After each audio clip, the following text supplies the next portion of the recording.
A través de la historia de la iglesia y en las últimas décadas siempre ha habido temas que son conflictivos. Yo recuerdo cuando yo me convertí al Señor hace ya unos 35 años. Uno de esos temas conflictivos era el dispensacionalismo o la escatología. Si tú querías ver a un grupo de cristianos teniendo una discusión acalorada, solamente tenías que mencionar el rapto de la iglesia. En el día de hoy, yo creo que uno de los temas más conflictivos que hay en las iglesias cristianas es la adoración. La adoración. Si tú estás en un grupo de cristianos con diferentes trasfondos, diferentes denominaciones, y se te ocurre por cosas de la vida mencionar el tema de la adoración, es muy probable que se levante una controversia, una contienda en medio de ese grupo de cristianos. Yo creo que la mayoría, si no todos los cristianos, están de acuerdo en que la adoración es un elemento central en la vida cristiana. Nosotros fuimos salvados para la alabanza de la gloria de su gracia. Decía un autor, la adoración es la actividad suprema de la iglesia cristiana y la única indispensable. Solo ella perdurará hasta llegar al cielo cuando todas las otras actividades de la iglesia hayan pasado ya. En el cielo no evangelizaremos, en el cielo no vamos a tener un ministerio de consejería, pero en el cielo vamos a adorar a Dios. Amén. Ahora, ¿qué es la adoración? ¿Qué es la adoración? Mis hermanos, debemos suponer que cada cristiano o cada iglesia tiene el derecho, la potestad de determinar el qué y el cómo de la adoración, confiando en alguna especie de intuición espiritual. ¿O ha dado Dios indicaciones claras en su palabra en cuanto al tipo de adoración que es aceptable en su presencia? Es una pregunta.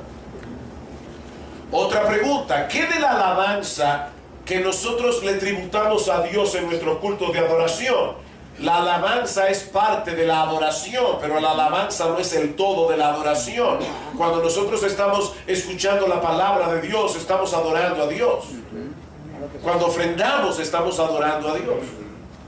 Ahora, pensemos específicamente en el tema de la alabanza. ¿Qué lugar del culto debe ocupar la alabanza en relación a otros aspectos del culto, como la lectura de la palabra, la predicación de la palabra o la oración? Otra pregunta. ¿Cuál es el propósito que nosotros debemos de tratar de alcanzar con los himnos que cantamos como parte de nuestra adoración? ¿Cómo nosotros podemos distinguir qué himnos son apropiados para la adoración corporativa y cuáles no lo son? Y definitivamente, hermanos, hay himnos que son apropiados para la adoración corporativa, hay himnos que no lo son. Y yo voy a poner un ejemplo en el que creo que no voy a entrar en controversia con nadie. A mí me fascina particularmente el Mesías de Handel. Ahora, ¿a quién se le ocurre en una congregación cantar el Aleluya de Handel? Para cantar el Aleluya de Handel o cualquier pieza del oratorio del Mesías, hay que ser cantantes profesionales. Tú lo puedes escuchar en tu carro, tú lo puedes escuchar en tu casa, pero no son himnos apropiados para la adoración corporativa. ¿Cómo nosotros definimos, cómo nosotros distinguimos lo que es un himno apropiado o no? ¿Y qué de los estilos musicales que usamos en nuestros cultos? ¿Es legítimo el uso de los himnos y de la música contemporánea, o deberíamos limitarnos únicamente a los himnos tradicionales, o deberíamos tal vez hacer una mezcla de las dos cosas en el culto de adoración? De paso, déjenme decirles que yo me estoy traicionando a mí mismo, porque siempre que hablo de este tema y escucho que se usa la palabra contemporáneo, digo lo mismo. A mí no me gusta usar la palabra contemporáneo cuando estamos hablando de la música en la iglesia, porque la palabra contemporáneo no me dice absolutamente nada. Hay de todo que puede ser contemporáneo. De todas maneras, estoy usando la palabra a propósito para comparar lo que es la himnología tradicional de lo que es la himnología contemporánea. Esas son algunas de las preguntas controversiales que se debaten actualmente en muchas iglesias y denominaciones. John MacArthur predicó un sermón titulado La adoración, la guerra civil en la iglesia. Son temas controversiales. Sin embargo, mis hermanos, aunque yo no niego la importancia de todos esos detalles, y yo creo que es legítimo y es apropiado que nosotros tengamos conversaciones edificantes y argumentos bíblicos para hablar de todos esos detalles en cuanto a la adoración, yo creo que nosotros debemos concentrarnos primero en aquello que es esencial. Y entonces, cuando ya eso que es esencial ha sido establecido, poder discutir todos los otros detalles que son incidentales. Y eso es precisamente lo que yo quisiera hacer en esta ocasión, sin olvidar que el tema de esta conferencia son las doctrinas de la gracia. Como yo espero probar en este mensaje, las doctrinas de la gracia y la adoración están íntimamente relacionadas entre sí. Amén. Y por eso hemos estado diciendo una y otra vez en estas conferencias, la idea no es que salgamos de aquí siendo mejores teólogos meramente. Nosotros queremos salir de esta conferencia siendo mejores adoradores. Amén. Y si ese propósito no se cumple, hermanos, nosotros en algo hemos fallado aquí. Nosotros queremos salir de este lugar siendo mejores adoradores de la gloria de Cristo. Así que hay una conexión, una íntima conexión entre el tema de la adoración y las doctrinas de la gracia. Ahora, ¿qué es la adoración? Vamos a comenzar desde lo más sencillo. Quizás la definición más simple que nosotros podemos dar es rendir honor a un ser superior. ¿Qué es adoración? Rendir honor a un ser superior. Puede tratarse de un ídolo o puede tratarse del Dios vivo y verdadero, pero el meollo, la esencia de la adoración es rendir tributo, honor, reverencia, respeto, alabanza, gloria a un ser al que nosotros atribuimos superioridad. Las dos palabras que más comúnmente se usan en las Escrituras para referirse a la adoración, tanto en el Antiguo Testamento como en el Nuevo Testamento, conlleva la idea de doblegarse, postrarse, reverenciar. De hecho, la palabra que se usa en el Nuevo Testamento es todavía más específica. Es una palabra que significa literalmente besar la mano. Besar la mano, como una señal de respeto, como una señal de reverencia. Así que implica el reconocimiento de la grandeza de aquel que es adorado. De manera que la adoración, y ahora pensando en la adoración a Dios, esa adoración puede ser definida como la actitud de asombro, humildad, reverencia, alabanza, gratitud y devoción que se produce en nosotros al reconocer la majestad y perfecciones de Dios en contraste con nuestra pequeñez. Vuelvo y repito.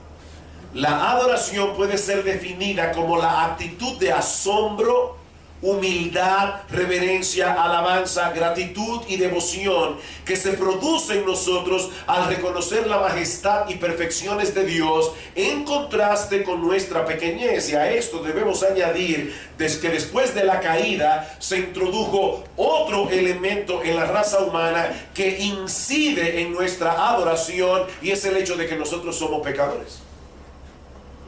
Nuestro Dios es grande, nuestro Dios es excelso, nosotros somos pequeños y muy limitados, muy pequeños y muy limitados. Él es perfecto en santidad, Él es perfecto en justicia. Nosotros somos pecadores, somos merecedores de su ira eterna y fuimos salvados por su bendita e insondable gracia. Es por eso que la adoración del pueblo de Dios es descrita en la Escritura, y esto es una frase que aparece mucho en el Antiguo Testamento, es descrita en la Escritura como una fiesta solemne. Una fiesta solemne.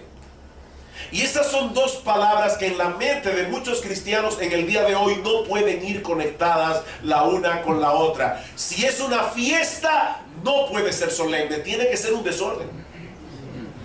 Y si es solemne, no puede ser una fiesta, tiene que ser un funeral. Pero resulta que en la Biblia se nos presenta la adoración a Dios como una fiesta solemne. En la Escritura se conjugan ambos elementos perfectamente entrelazados entre sí, y lo que es todavía más sorprendente, dependiendo el uno del otro. Adoramos a un gran Dios, digno de reverencia, digno de temor. Pero al mismo tiempo adoramos a un Padre que se ha compadecido de nosotros y que ha diseñado un plan de redención, y ya hemos visto a qué precio, para que nosotros podamos acercarnos a Él con confianza. Así que ambas cosas deben gobernar nuestras mentes y nuestros corazones cuando nosotros venimos delante de Él en adoración. Vayamos por un momento al conocido pasaje de Isaías capítulo 6. Es muy difícil, así como es difícil hablar de la soteriología sin tocar Romanos 8, es muy difícil hablar de la adoración y no tocar Isaías capítulo 6. Isaías capítulo 6, versículos 1 al 8, voy a leer el pasaje. Dice: en el año que murió el rey Usías, vi yo al Señor sentado sobre un trono alto y sublime, y sus faldas llenaban el templo. Por encima de él había serafines, cada uno tenía 6 alas, con 2 cubrían sus rostros, con 2 cubrían sus pies, con 2 volaban. Y el uno al otro daba voces diciendo: Santo, Santo, Santo, Jehová de los ejércitos, toda la tierra está llena de su gloria. Y los quiciales de las puertas se estremecieron con la voz del que clamaba, la casa se llenó de humo. Y entonces dije: ¡ay de mí! Si usted lee el libro de Isaías, se va a dar cuenta que en los primeros 5 capítulos Isaías está trayendo ayes sobre la nación perversa. ¡Ay de los que se levantan de mañana para seguir la embriaguez! ¡Ay de a los que a lo malo llaman bueno y a lo bueno malo! ¡Ay de a los que añaden heredad a heredad, etcétera! Pero ahora dice: ¡ay de mí! ¡Ay de mí, que soy muerto! Porque siendo hombre inmundo de labios y habitando en medio de un pueblo que tiene labios inmundos, han visto mis ojos al Rey Jehová de los ejércitos. Y voló hacia mí uno de los serafines, teniendo en su mano un carbón encendido tomado del altar con unas tenazas, lo que quiere decir que se acababa de producir un sacrificio. Y tocando con él sobre mi boca, dijo: he aquí que esto tocó tus labios, y es quitada tu culpa y limpio tu pecado. Después oí la voz del Señor. Qué impresionante. El Señor le permitió a Isaías ser testigo de una conversación intratrinitaria. Después oí la voz del Señor que decía: ¿a quién enviaré? ¿Y quién irá por nosotros? Entonces respondí yo: heme aquí, envíame a mí. Lamentablemente, y me siento muy tentado porque hace poco prediqué este pasaje en nuestra iglesia, me siento muy tentado a querer sacar muchas cosas de aquí, pero no voy a ceder a la tentación. No voy a entrar en una consideración profunda de este pasaje. Solo quiero hacer notar el impacto que tuvo en Isaías el haber sido testigo de la gloria de Dios. Isaías coloca esta visión el año que murió el rey Usías. Usías había sido rey en Judá por 52 años. Piensen en Fidel Castro en Cuba. Más o menos, el mismo tiempo. 52 años. Y fue uno de los más grandes líderes en la historia de Israel. Nosotros debemos suponer que la muerte de este monarca, la muerte de este rey, que había reinado por tantos años y que había traído tanta prosperidad a la nación, causó un tremendo impacto en el pueblo. Pero entonces Dios abrió los ojos de Isaías para que él pudiera ver más allá del panorama político y viera un destello de su gloria y de su majestad. Isaías tuvo una visión de la gloria de Dios. Y esa visión actuó como un foco potente que hizo ver al profeta no solo la grandeza de Dios, sino también su propia bajeza, su propia pecaminosidad. Mis hermanos, si los mismos serafines que están alrededor del trono cubren sus rostros porque ellos no pueden contemplar a cara descubierta al Dios 3 veces santo, ¿cómo puede un hombre mortal lleno de pecado estar en pie delante de Dios? Fue esta perspectiva de la santidad de Dios la que llevó a Isaías a exclamar: ay de mí, porque soy muerto. Y la palabra hebrea allí significa yo estoy deshecho, pulverizado. Isaías se sintió deshecho ante la grandeza y santidad de nuestro Dios, siendo nosotros criaturas del polvo, seres imperfectos, pecadores. ¿Cómo podemos tener comunión con un Dios 3 veces santo? Pero es ahí precisamente donde entra en escena la compasión y la misericordia de Dios. Vemos como dice en el versículo 6: voló hacia mí uno de los serafines, teniendo en sus manos un carbón encendido, tomado con unas tenazas, y tocó mis labios y me dijo: esto quita tu culpa y limpia tu pecado. En otras palabras, este texto de Isaías es la contraparte nuevo testamentaria de Primera de Juan capítulo 1 versículo 9. Si confesamos nuestros pecados, Él es fiel y justo para perdonar nuestros pecados y limpiarnos de toda maldad. El profeta confesó: soy un hombre inmundo de labios y habitando en medio de un pueblo que tiene labios inmundos, y fue perdonado. Si confesamos nuestros pecados, Él es fiel y justo para perdonar nuestros pecados. Y esta experiencia del perdón divino lo levantó de su postración para hacer de él un instrumento útil en las manos de Dios. Y es por eso cuando Dios pregunta: ¿a quién enviaré y quién irá por nosotros?, Isaías de inmediato responde: heme aquí, Señor, envíame a mí. Ahora, él no preguntó ni a dónde ni a hacer qué. O sea, simplemente Dios dijo: ¿a quién enviaré? La pregunta más natural sería: ¿a dónde, Señor?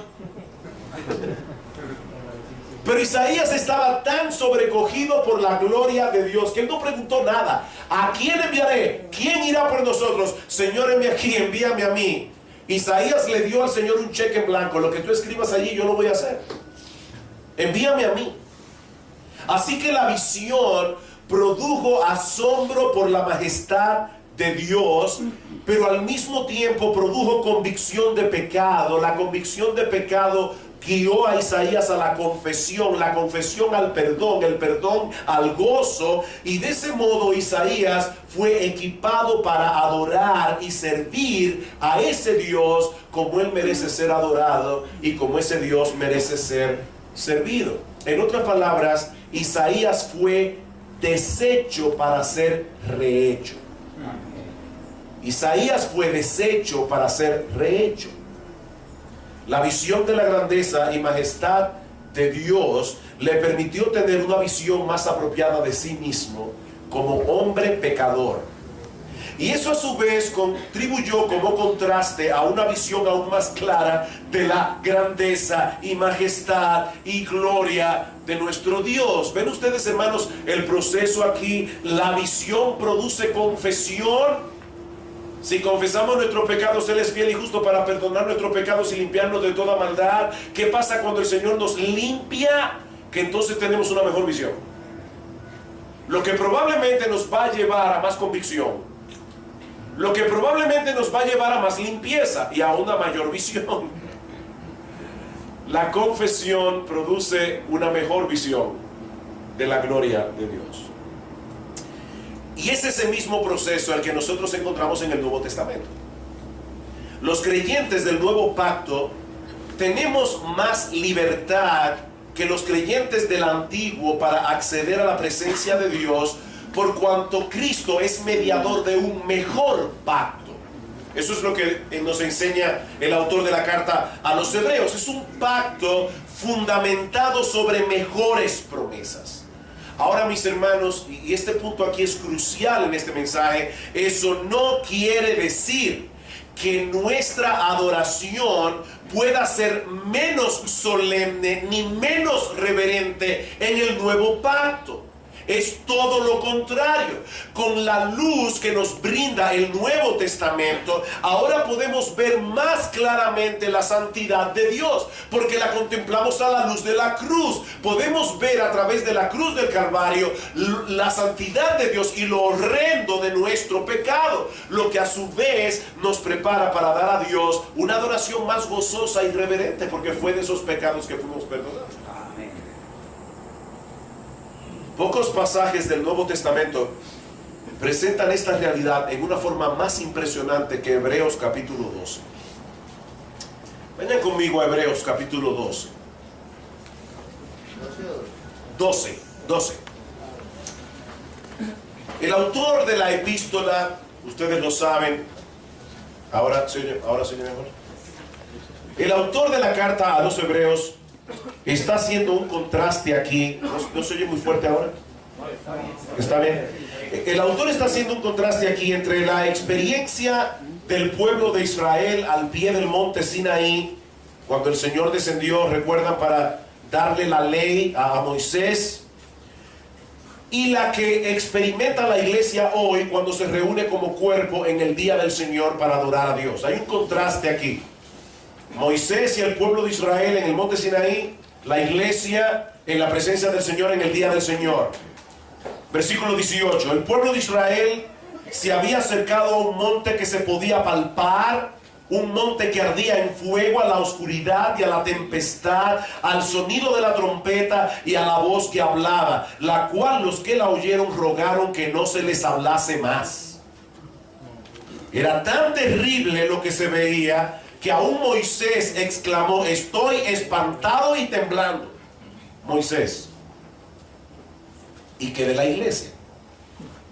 Bueno, la iglesia se ha acercado más bien al monte de Sión, a la ciudad del Dios vivo, Jerusalén la celestial, versículo 22, a la compañía de muchos millares de ángeles, a la congregación de los primogénitos que están inscritos en los cielos, al Dios, el juez de todos, a los espíritus de los justos hechos perfectos, a Jesús, el mediador del nuevo pacto, y a la sangre rociada que habla mejor que la de Abel. En otras palabras, lo que los judíos experimentaron en el Sinaí no era más que una sombra de una realidad más sorprendente. Y es a esa realidad que nosotros nos acercamos cada domingo en nuestros cultos de adoración. Como bien señala Dan McCartney, comentando acerca de este pasaje, aunque la adoración en la temprana historia de Israel era tan temible que aún Moisés estaba aterrorizado, la realidad es aún más gloriosa que lo que Moisés pudo percibir, y por lo tanto debería evocar una mayor reverencia. Noten lo que sigue diciendo el autor en los versículos 28 y 29. Así que, recibiendo nosotros un reino inconmovible, tengamos gratitud y mediante ella sirvamos a Dios, agradándole con temor y reverencia, porque nuestro Dios es fuego consumidor. Y eso no está en el Antiguo Testamento, eso está en el Nuevo Testamento. La palabra que se usa en el original, en el versículo 28, y que Reina Valera traduce como temor, no es la palabra que usualmente se traduce como temor en el Nuevo Testamento. No es la palabra fobeo, es la palabra Deus. Y este vocablo implica un temor sobrecogedor. El temor sobrecogedor que debe evocar en nosotros la presencia de Dios. Y el punto es que ese temor sobrecogedor es el argumento del autor de la carta a los Hebreos. ese temor sobrecogedor no debería ser menos profundo en el nuevo pacto, sino más.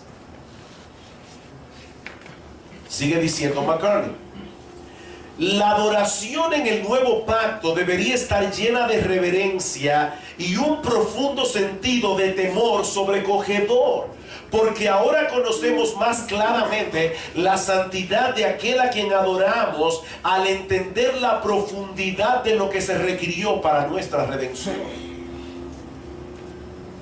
Isaías y los demás profetas del Antiguo Testamento no supieron muchas cosas. En 1 de Pedro capítulo 1 versículo 10 dice que los profetas que profetizaron de esta gracia destinada a vosotros inquirieron y diligentemente indagaron acerca de esta salvación.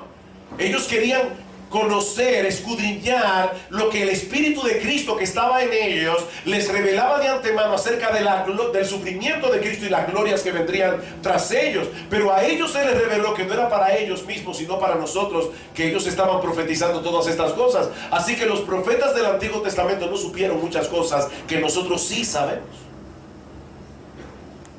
El hecho de que la sangre de Cristo nos haya limpiado de todo pecado no debería, mis amados hermanos, disminuir nuestra reverencia hacia Dios.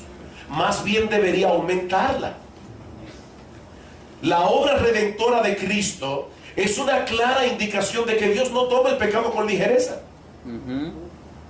Los creyentes del nuevo pacto sabemos ahora que por causa de nuestros pecados Dios envió a su propio Hijo a derramar su sangre en la cruz, pues de otro modo nadie podría ser salvo. Consecuentemente, los creyentes del nuevo pacto deberían experimentar una reverencia más profunda cuando se acercan a ese Dios en adoración. Pero esta es solo una cara de la moneda. Sigue diciendo McCartney, y lo estoy citando a él porque de verdad, él lo dice mejor que yo. Él dice: la adoración del cristiano también está llena de gran gozo, fiesta solemne, porque tenemos un perfecto mediador entre nosotros y ese temible Dios. Y luego continúa diciendo: la verdadera adoración está llena de gozo precisamente porque está apercibida de cuán temible es aquel a quien adoramos y cuán grande es nuestro privilegio al permitírsenos acercarnos a él. ¿Ven cómo el hecho de la solemnidad es precisamente lo que produce la festividad? O sea, el hecho de que yo sé que Dios es un Dios tan grande, de que Dios es un Dios digno de reverencia, de que Dios es un digno de temor, el hecho de que a mí se me permita acercarme a ese Dios, eso debería llenar de gozo mi corazón. Y hermanos, yo no vine a Colombia a crear controversias innecesarias. Yo los amo a mis hermanos con quienes tengo mayor amistad aquí en Colombia. De verdad, honestamente, cuando estoy entre mis hermanos aquí, me siento en casa completamente. Y yo no quiero que me vean de otra manera. Así que yo no vine a crear controversias innecesarias. Pero, amados hermanos, nosotros tenemos que tener mucho cuidado para no darle a Dios una adoración que sea solamente cerebral. Sí, nosotros tenemos que tener una buena doctrina cuando nos acercamos a Dios. Pero hermanos, la adoración del Dios al que nosotros adoramos no solamente debería ser intelectual.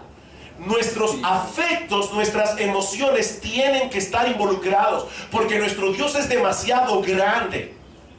Y lo que Él pagó para que nosotros pudiésemos acercarnos a Él fue el precio de la sangre de su Hijo. El hecho de que nosotros nos acerquemos a ese Dios, de que se nos permita acercarnos libremente, como dice el autor de la carta a los Hebreos: acercaos.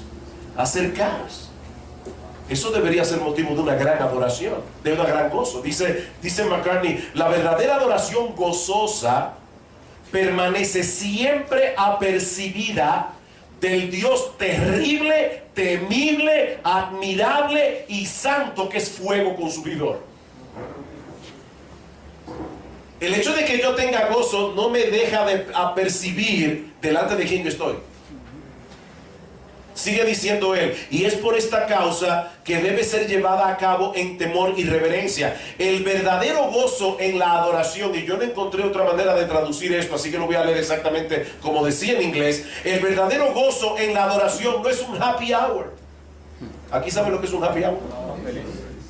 Sí, pero ¿saben lo que es? Aquí se da el concepto de happy hour. La gente llega a los bares y se bebe unas copas. Exactamente, es un happy hour, es el tiempo de estar haciendo lo que uno no tiene que hacer. Bueno, lo que él está diciendo es, el verdadero gozo en la adoración no es un happy hour. El verdadero gozo en la adoración solo es posible cuando nos damos cuenta de cuán enorme e inconcebible provisión Dios nos ha dado de ser capacitados para estar delante de Él. Y por lo tanto, qué privilegio indescriptible ahora tenemos de estar en la presencia de ese fuego consumidor. De manera que si la adoración a Dios en el antiguo pacto fue descrita como una fiesta solemne, más razón tenemos nosotros ahora de verla de ese modo, nosotros que vivimos de este lado de la cruz.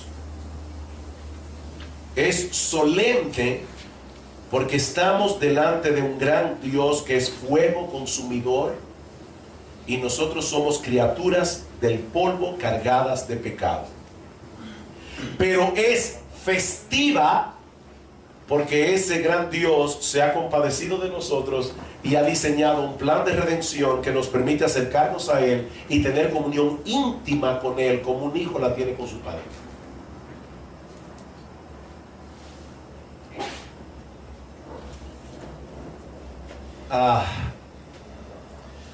¿Ustedes vieron alguna vez la serie El túnel del tiempo? Los que dijeron que sí revelaron su edad, porque esa serie imagino que hace mucho trabajo. El túnel del tiempo. Mi hermano, imagínate por un momento. Aquí es que yo digo que la adoración a Dios no puede ser solamente cerebral. Yo creo que nosotros tenemos que tener cultos ordenados, pero cuidado. Tener un culto ordenado no significa tener un culto donde nosotros no podamos manifestar el gozo de adorar a Dios. Amén. Imagínate por un momento que tú pudieras entrar en el túnel del tiempo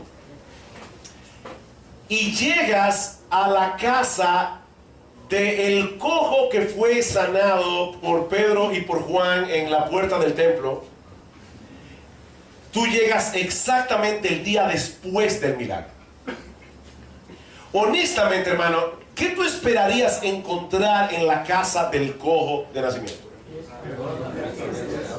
Una fiesta. Yo me imagino al cojo cada vez que llega un vecino a contarle la misma historia. Y sí, seguro. Oye, yo estaba ahí en el templo y me tiraron ahí y de repente llegaron estos dos individuos y me miraron y me dijeron, en el nombre de Jesús de Nazaret, levántate y anda. Por primera vez en su vida, este hombre se puso en pie y dice que entró en el templo saltando y alabando a Dios. Saltando y alabando a Dios. Este hombre estaba lleno de gozo y con razón. ¿Ustedes se imaginan que al salir del templo alguien le diga a este pobre hombre, te tengo una mala noticia? Te robaron el jarrito de la limosna. ¿Saben cuál hubiera sido su respuesta? ¿Y a mí qué me importa? ¿Y a mí qué me importa? Por primera vez en mi vida tengo libertad. Por primera vez en mi vida voy a donde me dé la gana.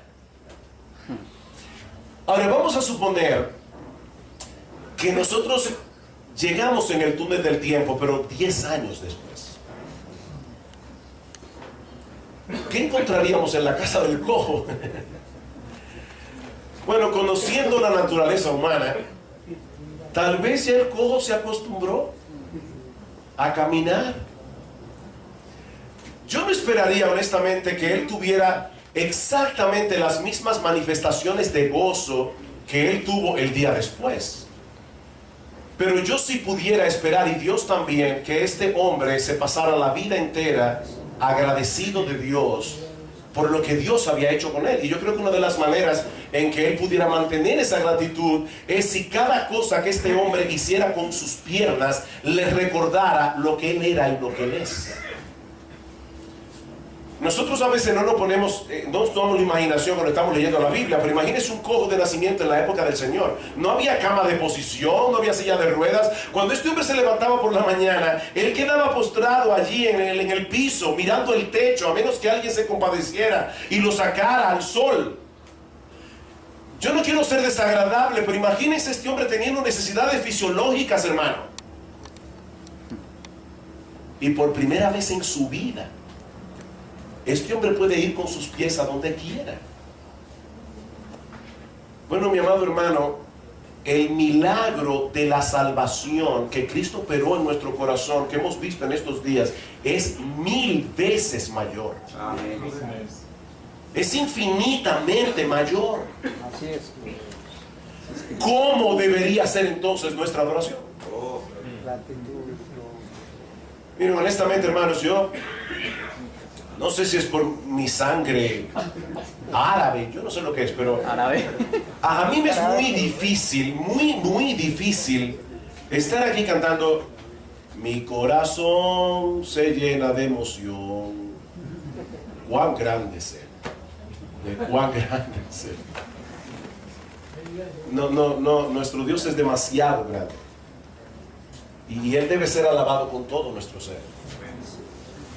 Mi corazón se llena de emoción. Cuán grande es él. Cuán grande es él. Cuán grande es nuestro Señor. Cuán grande es nuestra salvación. Cuán digno de alabanza. Cuán digno de adoración. Amén. Cuán digno de un amén. Amén. O vamos a dejar que algunos grupos cristianos nos roben el amén. Para que no nos confundan. Bueno, a mí no me importa que me confundan. Hay verdades que cuando son expresadas es muy difícil para mí no decir amén, amén. Yo estoy de acuerdo con lo que ese hombre está predicando. Amén, gloria al Señor. O no se puede ser calvinista y decir gloria al Señor. Y aleluya mucho menos. Hermanos, nuestra adoración a Dios tiene que ser una fiesta solemne. No tiene que ser un desorden. No tiene que ser un desorden. Nuestro Dios es un Dios de orden. Y Él debe ser adorado en orden. Pero el adorar a Dios en orden no puede matar nuestro gozo. El adorar a Dios en orden no puede matar nuestra apreciación de la grandeza de Dios. No puede matar nuestra apreciación de lo que Él pagó para salvarnos. Amén. Para que algún día nosotros estemos en esa multitud de todo pueblo, tribu, lengua y nación, adorando a Dios, adorando al Cordero. ¿Qué es la adoración entonces? Es el homenaje que la criatura admirada rinde a Dios de corazón al contemplar por la fe su santidad, grandeza, majestad y valor superlativos en contraste con nuestra propia bajeza, pequeñez y pecaminosidad. Ahora bien, si esto es así, mis amados hermanos, ¿cuál es el impacto que las doctrinas de la gracia deberían tener en nuestra adoración? Recuerden, ese es el tema. ¿Cuál es el impacto que las doctrinas de la gracia deberían tener en nuestra adoración? Yo creo que si hay una persona que tiene más capacidad para darle a Dios una adoración encendida en gozo, es un calvinista. Amén. Amén. Hemos visto ya que las doctrinas de la gracia no son un fin en sí mismas. Las doctrinas de la gracia no son un fin en sí mismas. La razón por la que Dios nos reveló estas cosas en su palabra fue para que nosotros tuviésemos un mejor entendimiento de quién es Él, de quiénes somos nosotros y de qué hizo Él a favor de nosotros a pesar de lo que somos. Eso es lo que nos enseña básicamente la doctrina de la gracia. ¿Quién es Dios? ¿Quiénes somos nosotros, ratas inmundas? Y lo que Él hizo para salvarnos a pesar de lo que somos. Y todo eso con el fin ulterior de convertirnos en verdaderos adoradores. Amén. Hermanos, la salvación no consiste meramente en cambiar el destino de nuestras almas. La salvación consiste en cambiar el foco de nuestra adoración. No es cambiar el destino de nuestras almas, es cambiar el foco de la adoración. En otras palabras, Cristo no murió en la cruz del Calvario para que nuestro barco desembarcara en el cielo y no en el infierno. No fue para eso que Cristo murió. Cristo murió en la cruz del Calvario para que nosotros dejáramos de adorarnos a nosotros mismos y nos convirtiéramos en adoradores del único Dios vivo y verdadero. Porque el Padre tales adoradores busca que le adoren. Amén. Recuerden, mis hermanos, cuál fue la mentira que usó Satanás en el huerto del Edén para introducir el pecado en el mundo y desfigurar la imagen divina en el hombre. ¿Cuál fue la mentira? Seréis como Dios. Seréis como Dios. Y fue a través de esa distorsión de la realidad que nuestros primeros padres comenzaron a reflejar algunas de las odiosas características de Satanás: el orgullo, el egoísmo,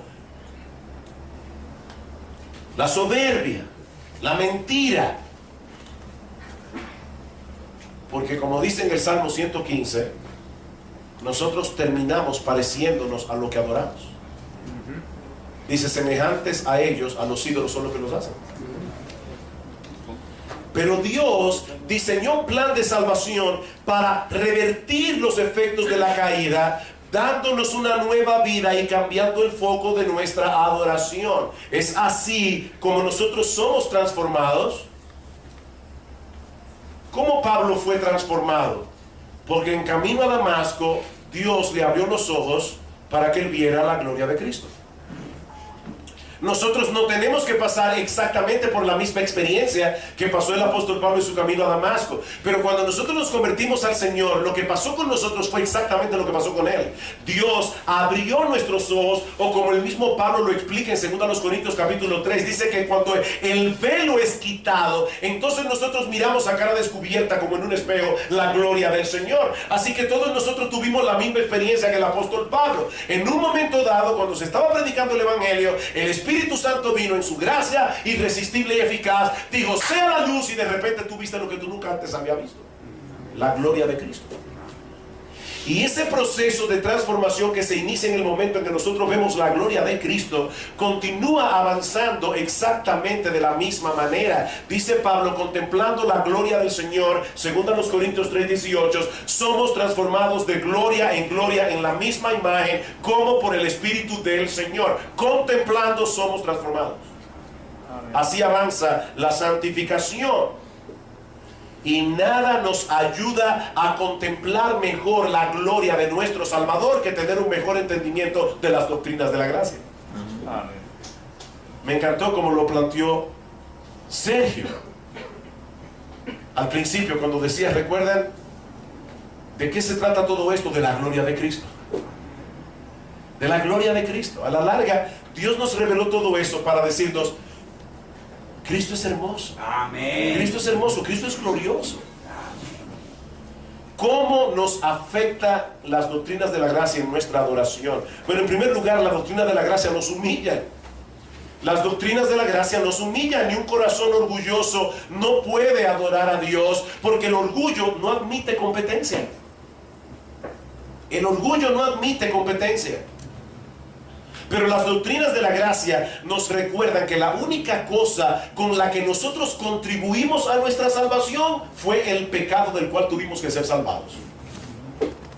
Esa fue nuestra cuota. De manera que si hoy estamos en Cristo y no en contra de Él, no es por ninguna otra cosa que la bendita e incomprensible gracia de Dios. Amén.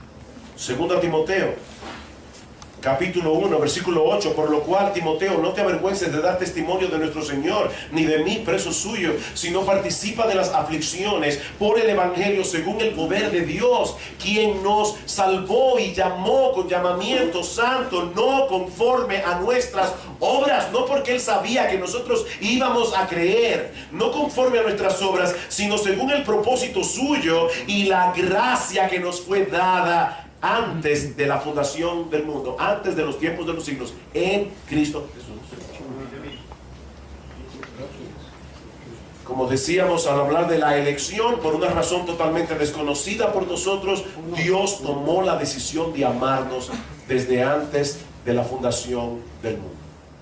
Bueno, yo no sé tú, pero de verdad, cuando yo pienso que en la eternidad Dios dijo soberanamente, su G. Michelin va a ser salvo.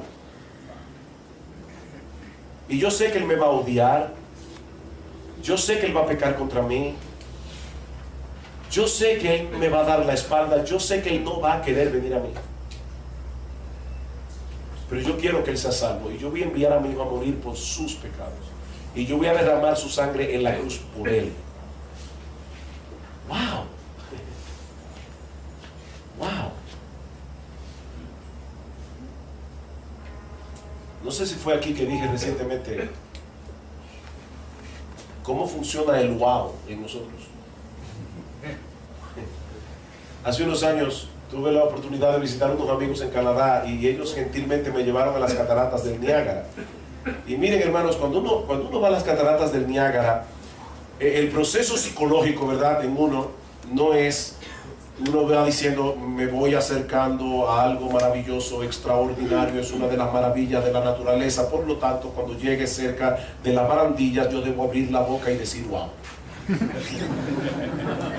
No, entonces eso no funciona así. Eso es natural. Uno simplemente se acerca a las cataratas del Niágara y cuando uno ve toda esa agua cayendo, uno dice, wow. Wow. Bueno, hermanos, lo que yo estoy diciendo aquí es que, y lo que hemos visto en estos días, es que no hay nada que sea más digno de un wow que nuestro Dios y nuestro Salvador Jesucristo. Nosotros debemos meditar a menudo en la doctrina de la corrupción radical, como la llamamos, hasta que todo vestigio de justicia en nosotros quede completamente pulverizado en nuestros corazones. ¿Saben por qué? Porque solo así nosotros seremos debidamente preparados para darle a Dios la adoración que Él merece. Amén. Eso fue lo que sucedió con el apóstol Pablo. 1 Timoteo capítulo 1 versículo 15 dice Pablo: palabra fiel y digna de ser recibida por todos, que Cristo Jesús vino al mundo para salvar a los pecadores, de los cuales yo soy el primero, pero por esto fui recibido a misericordia, para que Jesucristo mostrase en mí, el primero, toda su clemencia, para ejemplo de los que habrían de creer en Él para vida eterna. Por tanto, al Rey de los siglos, inmortal, invisible, al único y sabio Dios, sea honor y gloria por los siglos de los siglos. Amén. Amén. Amén. O sea, Pablo no era un teólogo frío. En segundo lugar, así como las doctrinas de la gracia nos humillan, así también exaltan al Dios Trino como el único autor y ejecutor de nuestra salvación. Amén. En octubre del año 1987, una bebé de apenas 18 meses de nacida llamada Jessica McClure. Esta bebé cayó en un pozo abandonado en el estado de Texas, donde permaneció durante unas 55 horas, hasta que fue rescatada por un equipo de rescate que trabajó hora tras hora sin parar. Una bebé de 18 meses. El país entero, en los Estados Unidos, estuvo atento a esa labor de rescate, a esta niña que fue conocida como Baby Jessica. Randy Alcorn, un autor cristiano, escribió una reseña periodística de cómo no fue salvada esta niña. Randy Alcorn escribió: Baby Jessica, recuerden, tiene 18 meses, Se fue aferrando con las uñas y subiendo su cuerpo de 1.5 años por la pared de aquel pozo de 7 metros de profundidad, centímetro a centímetro, encajando en ella los diminutos dedos de sus pies y abriéndose paso hacia arriba. Esta Jessica es una heroína. No. No fue así como ocurrió. El destino de esa niña estaba enteramente en manos del equipo de rescate. Si ellos hubieran abandonado el lugar, la niña se hubiera muerto sin lugar a dudas. Pues hermanos, lo mismo podemos decir nosotros de nuestra salvación. En nosotros mismos no había esperanza de ser salvados. Por eso, como dice Randy Alcorn, nosotros no recibimos más aplausos por nuestra salvación que Baby Jessica por haber sido rescatado. El único que se merece una ovación es Dios. En la historia de la redención, Él es el único héroe. Y no le costó 55 horas de dura labor, le costó todo, la sangre de su Hijo, nuestro Señor Jesucristo. Amén. Para que nosotros pudiésemos ser salvados.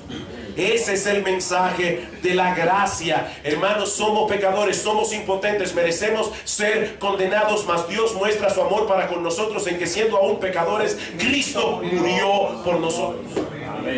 Wow. Esa es la idea que Pablo nos transmite en 1 Corintios capítulo 1, versículo 30 al 31. Mas por Él, por Dios, estáis vosotros en Cristo Jesús, el cual nos ha sido hecho por Dios sabiduría, justificación, santificación y redención. ¿Sabe para qué? Para que, como está escrito, el que se gloría, gloríese en el Señor. Nadie merece gloria excepto Él. Así que las doctrinas de la gracia nos preparan para la adoración. Pero en tercer y último lugar, las doctrinas de la gracia nos llenan de gozo y de gratitud. Las doctrinas de la gracia nos llenan de gozo y de gratitud. Hermanos, ¿podemos imaginar nosotros una adoración carente de gozo o carente de gratitud?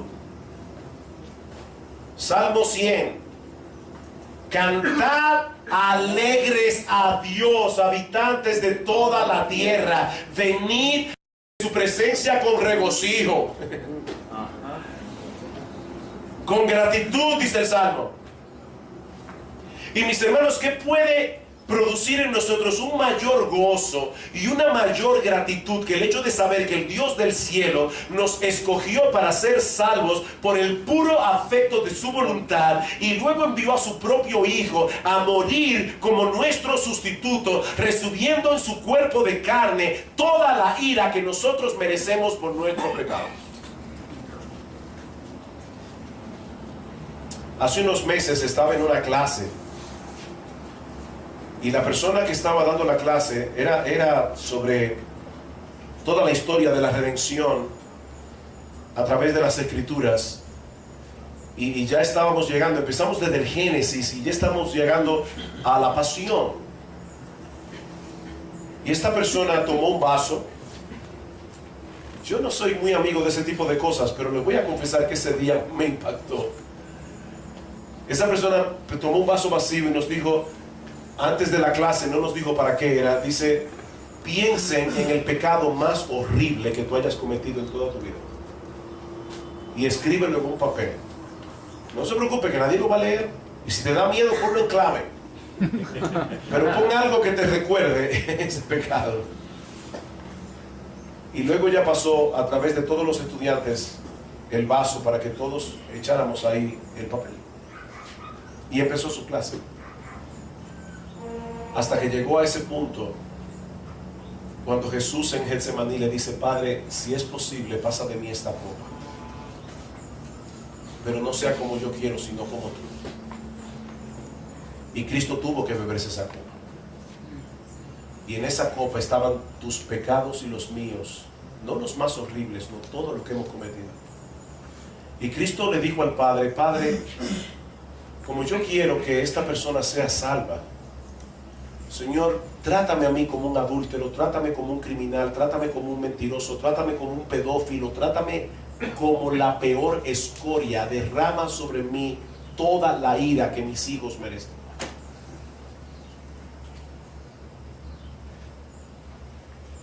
Por eso decía que cuando Cristo iba camino al Gólgota, llevaba consigo no solamente la cruz, sino también el libro de la vida.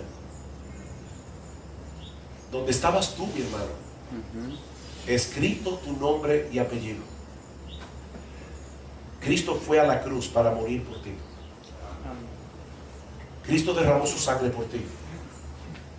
La ira que Dios derramó sobre el Hijo, que lo llevó a gritar: Dios mío, ¿por qué me has desamparado?, era la que tú merecías. Es por eso que las doctrinas de la gracia, correctamente entendidas, no pueden producir otra cosa que adoración y alabanza. Bendito el Dios y Padre. A veces nosotros leemos las escrituras y no le ponemos la emoción con que me imagino que Pablo le escribió. Yo no creo que Pablo escribió Efesios 1:3 diciendo: bendito el Dios y Padre de nosotros. Yo no creo. Bendito el Dios y Padre de nuestro Señor Jesucristo, que nos bendijo con toda bendición espiritual en los lugares en Cristo, según nos escogió en Él desde antes de la fundación del mundo, para ser adoptados hijos suyos por el puro afecto de su voluntad. Alabanza a Dios. Fue en ese mismo tono que Pablo, luego de haber estado reflexionando en el Evangelio a través de los primeros 11 capítulos de Romanos, Pablo termina diciendo esa paradoja tan gloriosa, porque Dios sujetó a todos en desobediencia para tener misericordia de todos. Y cuando Pablo llegó a ese punto, Pablo tuvo que decir: oh, profundidad de las riquezas, de la sabiduría y de la ciencia de Dios, cuán insondables son sus juicios, cuán inescrutables sus caminos, porque ¿quién entendió la mente del Señor? ¿O quién fue su consejero? ¿O quién le dio a Él primero para que le fuese recompensado? Porque de Él y por Él y para Él son todas las cosas, a Él sea la gloria por los siglos. Amén. Amén. Eso es lo que producen las doctrinas de la gracia. ¿Queremos dar a Dios la adoración que Él merece? Contemplémosle a Él en la perfección de sus atributos, hasta sentirnos abrumados y sobrecogidos por la grandeza de nuestro Dios y por la abundancia de su gracia. Entonces, y solo entonces, podremos decir como el salmista en el Salmo 57: pronto está mi corazón, oh Dios, mi corazón está dispuesto. A veces nosotros venimos a la iglesia fríos como un témpano de hielo. Me ha pasado a mí, seguro te ha pasado a ti. Y tenemos que comenzar a meditar y meditar, hasta pedirle: Señor, Señor, Señor, por favor, ayúdame. Ayúdame. Yo quiero poder decir: mi corazón está dispuesto, cantaré y trovaré salmos. Despierta, alma mía. Despierta, salterio y arpa. Me levantaré de mañana, te alabaré entre los pueblos, oh Señor. Cantaré a ti entre las naciones, porque grande es hasta los cielos tu misericordia, y hasta las nubes tu verdad. Exaltado seas sobre los cielos, oh Dios. Sobre toda la tierra sea tu gloria. ¿Saben lo que me preocupa de la controversia que hay en el día de hoy con respecto a la adoración? Que nos estamos perdiendo en el cómo, en vez de decir y de explicar el qué. Debe haber este estilo de música, este otro estilo de música, y qué de los instrumentos, y qué de esto, y qué de lo otro. Vamos a detenernos un momento, hermanos. ¿A quiénes que estamos adorando? Hay una cita de Donald Carson que vale la pena escucharla con atención. Dice Carson: aunque hay ciertas cosas que podemos hacer para mejorar la adoración corporativa, hay un profundo sentido en el que la adoración excelente no puede ser obtenida meramente por ir detrás de la adoración excelente. En la misma forma en que, de acuerdo con Jesús, usted no puede encontrarse a sí mismo hasta que se pierda a sí mismo, usted no puede encontrar una adoración corporativa excelente hasta que deje de buscar una adoración corporativa excelente y vaya detrás de Dios mismo. Amén, así es. Y más adelante, Carson se pregunta: si acaso no estaremos comenzando a adorar la adoración en vez de adorar a Dios. Hermanos, esta es una pregunta seria. ¿Habremos caído en la trampa de adorar la adoración en vez de adorar a Dios? Y escuchen cómo él sigue diciendo: como aquellos que comienzan admirando la puesta de sol y pronto comienzan a admirarse a ellos mismos admirando la puesta de sol.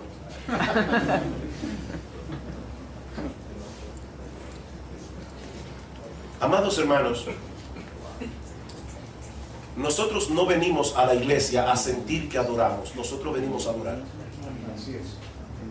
Nosotros no venimos a la iglesia a sentir que adoramos, nosotros venimos a adorar.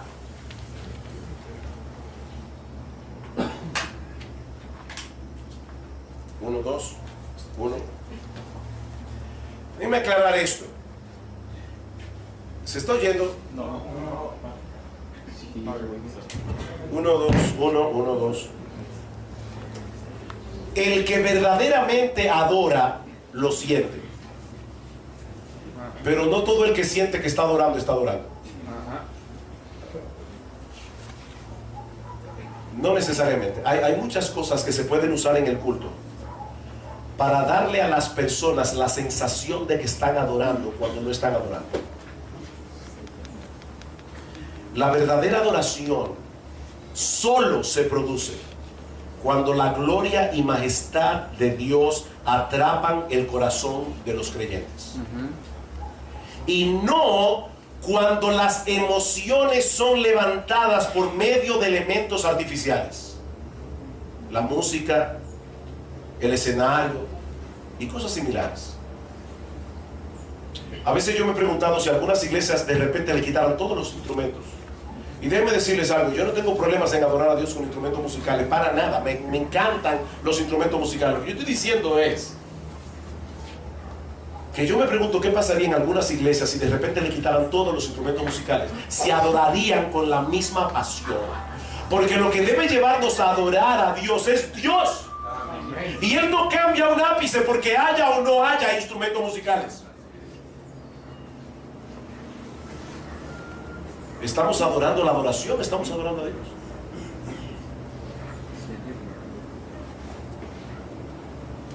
Hermanos, una persona que pasa por alto